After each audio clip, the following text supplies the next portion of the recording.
नमः शिवाय। हर हर महादेव। दोस्तों, जैसा कि आप सभी लोग जानते हैं, इस फरवरी 2026 यानी मंगलवार को पड़ रही है फाल्गुन मास की शुक्ल पक्ष सप्तमी तिथि। और दोस्तों, यह वह तिथि है जो फाल्गुन मास में पड़ने वाली सबसे बड़ी तिथि है, क्योंकि ये मंगलवार के दिन पड़ रही है और इसका बहुत ही बड़ा और विशेष महत्व होता है।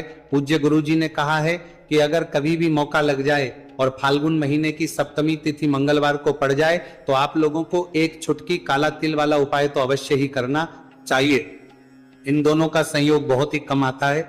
इसी के साथ में गुरुजी ने अपनी शिव पुराण कथा में बताया है कि इस दिन आपको एक छुटकी काला तिल वाला उपाय तो आपको अवश्य ही करना चाहिए, क्योंकि ऐसा दिन पूरे साल में सिर्फ एक ही बार आता है।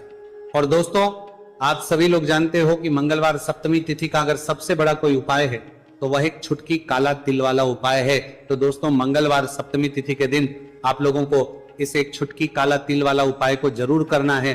बहुत सारे लोग होंगे जिन लोगों ने इस उपाय को ना किया हो, मतलब पूरा साल निकल गया, उन्होंने किसी भी दिन इस छुटकी काला तिल वाला उपाय को ना किया हो। पर दोस्तों, आपके पास एक आखिरी मौका बचा हुआ है, जो कि 24 फरवरी मंगलवार सप्तमी तिथि के दिन है। इस दिन आप लोगों को इस वाले उपाय को जरूर कर लेना है। भले ही आपने पूरे महीने भर इस उपाय को ना किया हो, पर अगर आपने इस महीने के मंगलवार सप्तमी तिथि के दिन अगर इस वाले उपाय को कर लिया तो आपको इस उपाय को करने का वह फल मिलेगा जिसकी आपने कभी कल्पना भी नहीं करी होगी। इसीलिए आप लोग इस वाले उपाय को एक बार जरूर कर लेना है, ताकि आप लोगों के हाथ से यह मौका ना जा सके और आपको इस उपाय को करने का फल मिल सके।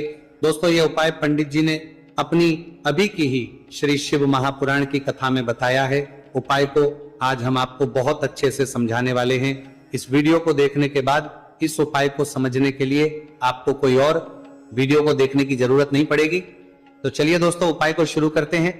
देखिए, ये इस फाल्गुन महीने के मंगलवार सप्तमी तिथि के दिन ये इतना खास होता है, इतना महत्वपूर्ण होता है। देखा गया है कभी कभी बड़े बड़े पूजा पाठ अनुष्ठान से जो मनोकामना पूर्ण नहीं होते, वह फाल्गुन महीने की मंगलवार सप्तमी तिथि के दिन एक छोटे से उपाय करने से ही आपकी मनोकामना पूर्ण हो है। और बहुत सारे लोगों ने इस उपाय को किया भी है और उनको इस उपाय को करने का फल भी जरूर मिला है। अगर आप लोग भी इस उपाय को करना चाहते हैं तो आप इस उपाय को पहले अच्छे से समझ लेना, सुन लेना, उसके बाद करना। आपको इस उपाय का फल जरूर मिलेगा। और इस उपाय को कर लेने से आपके घर में चाहे किसी भी प्रकार की दुहक और समस्या क्यों ना चल रही हो, आपको उसका कारण भी नहीं पता है कि भाई ये समस्या किस कारण से चल रही, उसका कुछ भी कारण हो सकता है। जैसे पितृदोष हो सकता है या किसी भी तरह का मंगल दोष भी हो सकता है। तो इस दिन आप लोगों को ये वाला उपाय कर लेना है। ये एक ऐसा उपाय है जिस उपाय को अगर किसी विशेष दिन पर किया जाए तो भाई उस विशेष दिन का जो है वह तो हमें मिलता ही मिलता है। पर हमने उस दिन पर इस उपाय को किया है तो हमें उससे भी बड़ा फल मिलता है, और फल बहुत जल्दी मिलता है, क्योंकि आप इस उपाय को बहुत ही बड़े और विशेष दिन पर रहे हो। तो चलिए अब उपाय के बारे में बात करते हैं। लेकिन उससे पहले आप लोगों को यह जानना आवश्यक है कि आखिर ये उपाय किस समय करना है, किसको करना है और कैसे करना है। तो चलिए हम आगे आपको वीडियो में एक एक करके बता देते हैं। लेकिन उससे पहले अगर आप लोग हमारे चैनल पर पहली बार आए हैं या फिर मेरी आवाज आज पहली बार सुन रहे हैं तो हमारे चैनल को सब्सक्राइब जरूर कर लेना और इस वीडियो को लाइक करके कमेंट बॉक्स में श्री शिवाय नमस्तु भयम ओम नमः शिवाय जरूर टाइप कर देना। तो दोस्तों, इस एक छुटकी काला तिल वाला उपाय को हमें इस मंगलवार सप्तमी तिथि के दिन कैसे करना है, किसको करना है, किस समय करना है और कहां पर करना है, ये सारे सवालों के जवाब आपको इस वीडियो में मिल जाएंगे। और जो ये वीडियो देखेगा भाई, उसको एक छुटकी काला तिल वाला उपाय जरूर करना चाहिए, क्योंकि इस दिन काला तिल का भी बहुत ही बड़ा और विशेष महत्व होता है।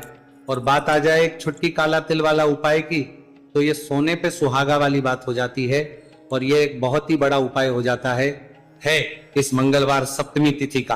तो अब दोस्तों, इस एक छुटकी काला तिल वाला उपाय को आखिर करना किसको है, सबसे पहले हम लोग वो बात जान लेते हैं। तो देखो, घर की जो बड़ी माताएं बहनें होती हैं, उन माताओं बहनों में से कोई भी एक बड़ी माता बहन इस वाले उपाय को कर सकती है। और दोस्तों, अगर आप तो अपने घर में से सभी सदस्यों को भी इस उपाय को करवा सकते हैं। अगर किसी व्यक्ति की खुद की कोई मनोकामना है, खुद की कोई दुख और परेशानी है जो कि वह अपने लिए ही करना चाहता है इस वाले उपाय को, तो वो खुद अपने लिए भी कर सकता है। बाकी अगर कोई घर में से ऐसा है जो कि अपने पूरे घर परिवार की सुख और शांति के लिए ये वाला उपाय करना चाहता है, तो भाई वो भी कर सकता है, उसमें भी कोई दिक्कत वाली बात नहीं है। कहने का मतलब है कि इस उपाय को हर एक सदस्य भी कर सकता है और पूरे घर परिवार के सदस्य के लिए घर की बड़ी माताओं बहनों में से कोई एक माता बहन भी कर सकती है। माताएं बहनें अगर घर में उपस्थित ना हो या वो ये वाला उपाय ना कर पा रही हो, तो फिर घर का कोई बड़ा सदस्य भी इसे एक छुटकी काला तिल वाला उपाय को कर सकता है, चाहे फिर वो पुरुष ही क्यों ना हो, उसमें कोई भी दिक्कत वाली बात नहीं है। उसके बाद में दोस्तों जो अगला प्रश्न निकल आता है वो ये आता है इस उपाय को लेकर कि आखिर इस उपाय को हमें किस समय करना है, सुबह के समय करना है कि शाम के समय करना है।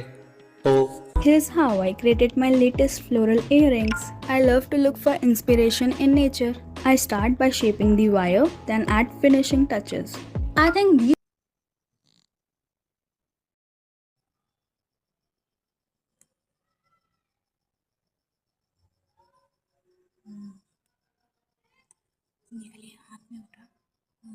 turn out really cute. ये पूछने को आया है।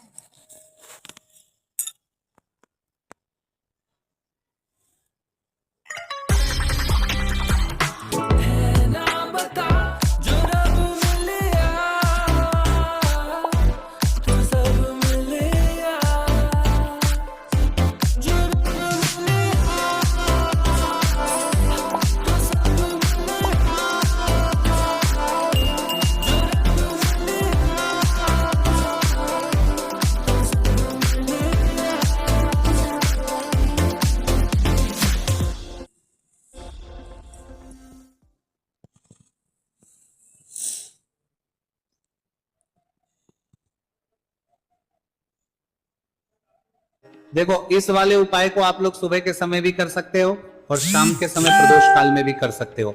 अब अगर आप पूछो कि भाई सबसे उत्तम समय कौन सा रहेगा इस एक छुटकी काला तिल वाला उपाय को करने का, तो हम आपसे बस यही कहेंगे कि इस उपाय को आप सुबह के समय करेंगे तो ज्यादा बेहतर होगा। बाकी अगर प्रदोष काल शाम के समय भी करेंगे तो भी अच्छा होगा, उसमें कोई भी दिक्कत वाली बात नहीं है। तो अब दोस्तों जो अगली सबसे बड़ी और महत्वपूर्ण बात आती है वो ये आती है कि सुबह अगर हम उपाय को करेंगे तो हमें कितने बजे से लेकर कितने बजे तक के बीच में करना है, और शाम के समय प्रदोष काल में करेंगे तो हमें कितने बजे से लेकर कितने बजे के बीच में करना है। तो देखो सुबह जितनी जल्दी हो सके आप उपाय को करने की कोशिश करना, कि अगर किसी कारणवश लेट भी हो जाओ, थोड़ी देर भी हो जाए तो 10 या 11 बजे तक भी आप उपाय कर लेना, पर 12 बजे से ज्यादा देरी ना हो, ठीक है, इस बात का ध्यान रखना। उसके बाद में दोस्तों अगर शाम के समय प्रदोष काल की बात करें, प्रदोष काल का जो समय है होता है वो शाम के 6 बजे से शुरू हो जाता है। मतलब शाम के 6 बजे से लेकर 7 बजे के बीच का जो समय होता है ये समय प्रदोष काल का समय होता है। तो आप उपाय को 7 या 8 बजे के बीच में भी कर सकते हो। मतलब शाम के 6 बजे से रात 8 बजे के बीच में आप कभी भी इस वाले उपाय को कर सकते हो, उसमें कोई भी दिक्कत वाली बात नहीं है। देखिए यदि आपके जीवन में संकट बहुत ही अधिक चल रहे हो, समस्याएं बहुत ही अधिक चली हो, एक एक रूप खर्च करने आपको बस ओढ़ रहा है, भूमि से जुड़ी हुई कोई भी समस्या हो, या फिर आपके विवाह से जुड़ी हुई कोई भी समस्या हो, या आपके व्यापार से जुड़ी हुई कोई भी समस्या हो, तो आपकी ये सारी समस्या इस मंगलवार सप्तमी तिथि के दिन समाप्त होने वाली है। तो चलिए दोस्तों जानते हैं उस विशेष उपाय के बारे में। देखिए इस वीडियो में हम पूज्य गुरु जी द्वारा बताए गए 3 बहुत ही चमत्कारिक उपायों के बारे में जानेंगे। देखिए ये जो उपाय है आपके जीवन से दुर्भाग्य का तो अंत करेंगे ही, साथ ही साथ यदि आपके जीवन में धन की समस्या चल रही है तो वह सभी भी आपकी समाप्त हो जाएंगी। देखिए गुरुजी ने बताया है कि जब भी मंगलवार सप्तमी तिथि का दिन पड़े तो हमें कर्ज मुक्ति के लिए कुछ उपाय करने चाहिए। इसी के साथ हमें धन प्राप्ति, भूमि से जुड़े कार्यों और विवाह के लिए भी उपाय करने चाहिए। तो चलिए दोस्तों जानते हैं गुरुजी द्वारा बताए गए सबसे पहले उपाय के बारे में। देखिए यह उपाय विशेषकर उन लोगों को करना है जिनकी भूमि से जुड़ी कोई भी समस्या चल रही हो, यानी कि उनकी भी जमीन से जुड़ी हुई समस्या चल रही है, यानी कि जो लोग मकान खरीदना चाहते हैं, या फिर उनका खेत से जुड़ा कोई भी केस चल रहा है, या फिर जिनके भी विवाह में विलंब हो रहा है, या फिर जिन भी लोगों के जीवन में कर्ज बहुत ही अधिक बढ़ने लगा है, कर्ज जो है वह चुका नहीं पा रहे हैं, तो गुरुजी ने कहा है कि ऐसे लोगों को ये उपाय करना चाहिए। देखिए, इस उपाय के लिए आपको थोड़े से काले तिल ले लेने हैं। देख, आपको मात्र एक चुटकी काले तिल ले लेने हैं। इसी के साथ में आपको थोड़ा सा शहद ले लेना है। फिर सबसे अंत में आपको एक लोटा शुद्ध जल ले लेना है। तांबे के पात्र के अंदर आपको अपने घर से शुद्ध जल ले लेना है और इन सभी सामग्रियों को आपको लेकर के पहुंच जाना है भगवान शिव के मंदिर में। देखिए, पूज्य गुरुजी ने बताया है कि इस उपाय को आप सुबह से लेकर के शाम तक किसी भी समय में कर सकते हैं। देखिए, मंदिर पहुंचने के आप जो काले तिल लेकर के गए थे उनमें आपको थोड़ा सा शहद लगा लेना है। देखिए, आप जो शहद लेकर के आए हैं उस शहद में आपको यह काले तिल अच्छे से डुबो देना है और शहद से युक्त ये जो काले तिल हैं इन्हें आपको शिवलिंग पर अर्पित कर देने हैं, या फिर आपको शिवलिंग के चारों तरफ अच्छे से काले तिल का लेपन कर देना है। पूज्य गुरुजी ने बताया है कि लेपन करते समय यदि आपके जीवन में कर्ज से जुड़ी समस्याएं चल रही हैं, लेपन करते समय आपको आर्यन मुक्तेश्वर महादेव का स्मरण करना है, या फिर आपके जीवन में विवाह से संबंधित या फिर जमीन से संबंधित कोई भी समस्या चल रही है तो फिर आपको मंगलेश्वर महादेव का स्मरण करना है। इसके बाद जो आप जल लेकर के आए हैं उसे आपको धीरे धीरे शिवलिंग पर अर्पित कर देना है तथा आपको लगातार शिव महापुराण के मूल मंत्र श्री शिवाय नमस्तु भयम इस मंत्र का जाप करते रहना है। पूज्य गुरुजी ने बताया है कि सिर्फ एक मंगलवार सप्तमी तिथि है, उपाय करके देखना और आप स्वयं देखेंगे कि 2 से 3 महीने के अंदर आपके जीवन से जुड़ी हुई जो भी समस्याएं हैं बस सभी समस्या बहुत ही जल्द महादेव की कृपा से दूर होने लगेगी। तो दोस्तों, इस प्रकार से आपको यह पहला उपाय ना है। अब हम जानते हैं दूसरे विशेष उपाय के बारे में। देखिए दोस्तों, गुरुदेव ने बताया है कि मंगलवार के दिन किया जाने वाला यह सबसे खास और सर्वश्रेष्ठ उपाय है। 7 चने की दाल लेनी है। देखिए, आप 7 चने की दाल भी ले सकते हैं या फिर 11 भी ले सकते हैं, 21 या फिर 108 चने की दाल ले सकते हैं। यदि आप 21 चने की दाल लेते हैं तो यह आपके उपाय के लिए अत्यधिक सर्वोत्तम होता है। तो इस प्रकार से आप कम से कम 7 चने की दाल ले सकते हैं और अधिक से अधिक आप 108 चने की दाल ले सकते हैं। अब देखिए, इसी के साथ में आपको मात्र 1 लोटा शुद्ध जल लेना होगा तांबे के पात्र के अंदर अपने ही घर से, और साथ ही में आपको मात्र 1 से 2 गू के टुकड़े भी लेने हैं। देखिए, मंगलवार सप्तमी तिथि का दिन भगवान महादेव को होता है। आपको ये जो सारी सामग्रियां हैं इन्हें लेकर के पहुंच जाना है भगवान शिव के मंदिर में। इस उपाय को आप सुबह से लेकर के शाम तक किसी भी समय में कर सकते हैं, लेकिन यदि आप शाम के समय इस उपाय को करते हैं तो यह उपाय आपके लिए और अधिक सर्वोत्तम होता है। तो यदि आपको प्रदोष काल के समय में मिल जाता है तो फिर आप प्रदोष काल में भी कर सकते हैं, या फिर आप पूरे ही दिन में किसी भी समय इस उपाय को कर सकते हैं। शिव मंदिर पहुंचने के बाद सबसे पहले तो आपको दक्षिण दिशा में बैठ जाना है। उत्तर दिशा की तरफ आपको अपना मुख कर लेना है। लेकिन यदि शिवालय में भीड़ है, शिव मंदिर में भीड़ है, तो फिर आप किसी भी दिशा में बैठकर इस उपाय को कर सकते हैं। तो देखिए, सबसे पहले आपके पास जो गुड़ के टुकड़े हैं, जो आप गुड़ के टुकड़े लेकर के आए थे, उन्हें आपको शिवलिंग के सामने ही जो आपके पास एक लोटा जल है उस पात्र में आपको ये गुड़ के टुकड़े डाल देना है। इसी के साथ में आप जो चने की दाल लेकर के थे, चाहे आप 7 चने की दाल लेकर के आए हैं, 11, 21 जितने भी आप चने की दाल लेकर के आए हैं, इस चने की दाल के ऊपर आपको जो आपके पास गुड़ वाला जल आपने तैयार किया है, इसमें से थोड़ा सा जल आपको इस चने की दाल पर डाल लेना है। अब देखिए, आपके पास जो गुड़ वाला जल है इसमें से सबसे पहले थोड़ा सा जल आपको श्री गणेश जी वाले स्थान पर समर्पित कर देना है। श्री शिवाय नमस्तु भयम इस मंत्र का जाप करते हुए फिर थोड़ा सा जल आपको श्री कार्तिकेय जी वाले स्थान पर समर्पित करना है। श्री शिवाय नमस्तु भयम इस मंत्र का जाप करते हुए फिर थोड़ा सा जल आपको माता अशोक सुंदरी वाले स्थान पर भी समर्पित करना है।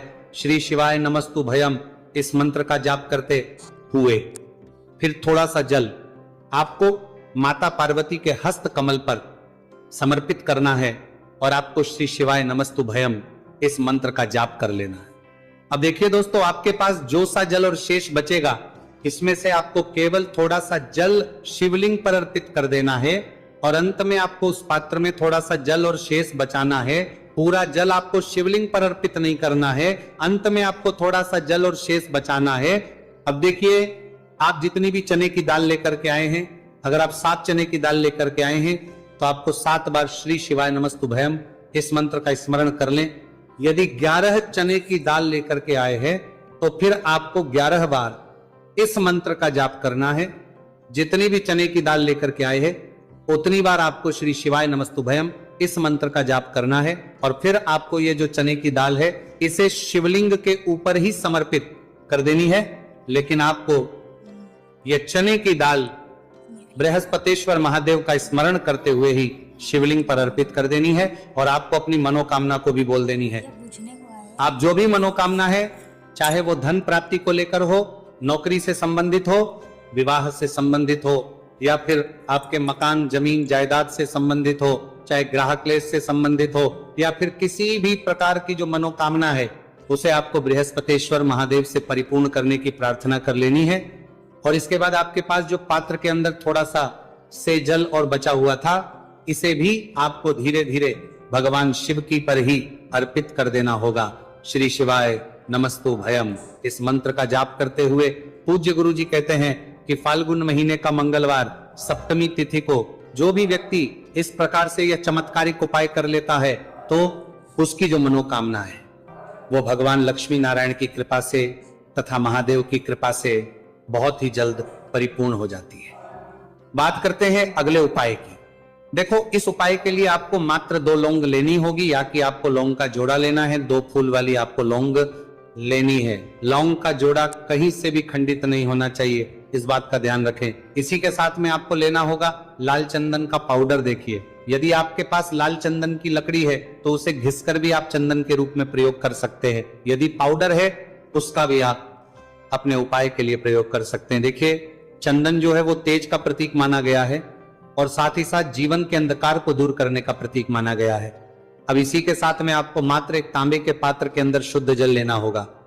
अपने घर से अब दोस्तों ये तीनों सामग्री लेकर के सीधे आपको पहुंच जाना होगा भगवान शिव के मंदिर में। देखिए, इसी के साथ में आपको एक गोल बाती का दीपक भी लेना होगा। दीपक आप मिट्टी का भी ले सकते हैं, शुद्ध आटा मढ़कर उसका भी तैयार कर सकते हैं। और दीपक में आप शुद्ध घी का प्रयोग करना है।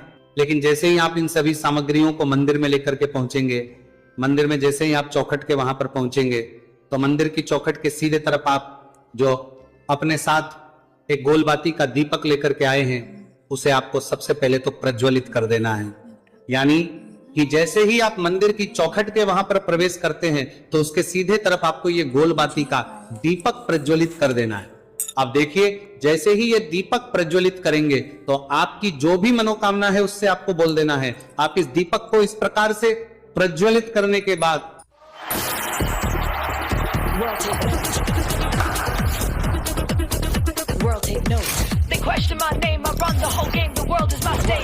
दुनिया देखती रह जाएगी। Presenting the new Infinix Note Edge. World take note.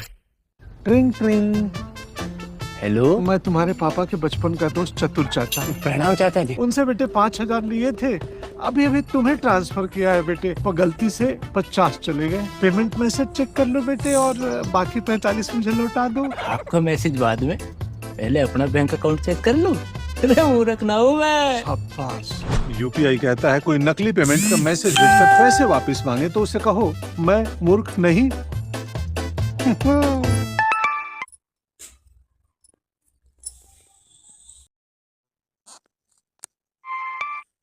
इन सभी सामग्रियों को शिवलिंग के पास में लेकर पहुंच जाना है। अब देखिए दोस्तों, आपके पास जो एक तांबे के पात्र के अंदर शुद्ध जल है उसमें से आपको केवल आधा लोटा जल ही भगवान शिव के शिवलिंग पर अर्पित करना है। आधा लोटा जल आपको उसी पत्र के अंदर बचा लेना है।